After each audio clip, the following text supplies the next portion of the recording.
Day of his funeral, I discovered that my fiancé, Zachary Gray, had come back to life. His friend says teasingly, "You sure know how to stage an act, Zachary. Your fiancé cried so much over your fake death that she almost went blind." Zachary smiles indifferently and says, "Stepping into marriage is like taking one foot into the grave. Of course, I have to have some fun first." I stand in the shadows and watch him bend down to kiss another woman. He then points at the tombstone I had carefully and painstakingly carved for him, laughing until he can't catch his breath. Watching him, I feel like an utter fool. I take out my phone and call my father. "Dad, since Zachary is dead, our engagement is null. Let's pull out of the collaboration with the Gray family's company."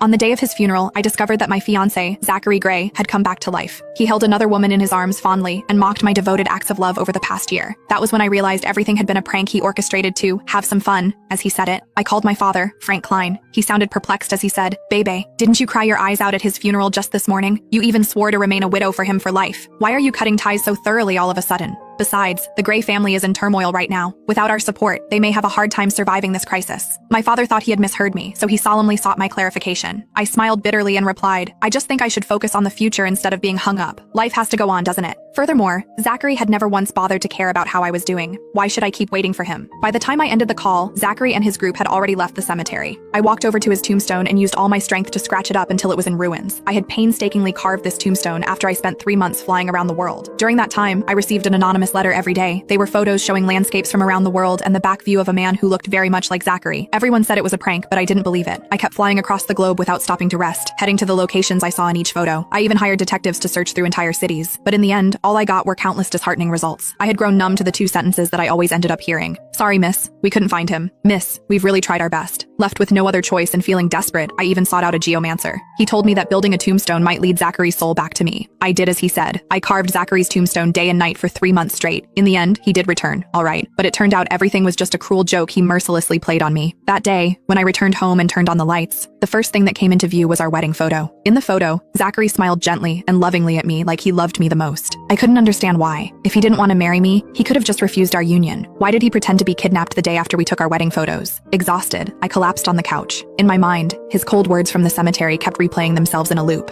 Phoebe relied on her status as the Klein heiress to make this marriage happen. She should have already prepared herself to go home to an empty house and be all alone after getting married. "I'm just letting her get a taste of it in advance," Zachary said with a scoff. He held the woman next to him tightly and added, "Don't worry, Lola. Even if I do go back to her later, I will never abandon you." Lola Seaman was Zachary's first love and the woman he had loved for many years. As Lola came from a poor family, Zachary's father, Philip, didn't approve of her. Because of that, Zachary had to break up with her. Who would have thought he had been seeing her in secret all along? Thinking of them kissing in front of the grave made my stomach churn. I stood up and tore the wedding photo to pieces. Then, I opened Facebook and published a new post. I wrote, "Singles night tonight. Everyone's invited. All expenses on me." In less than a minute, the comment section was abuzz.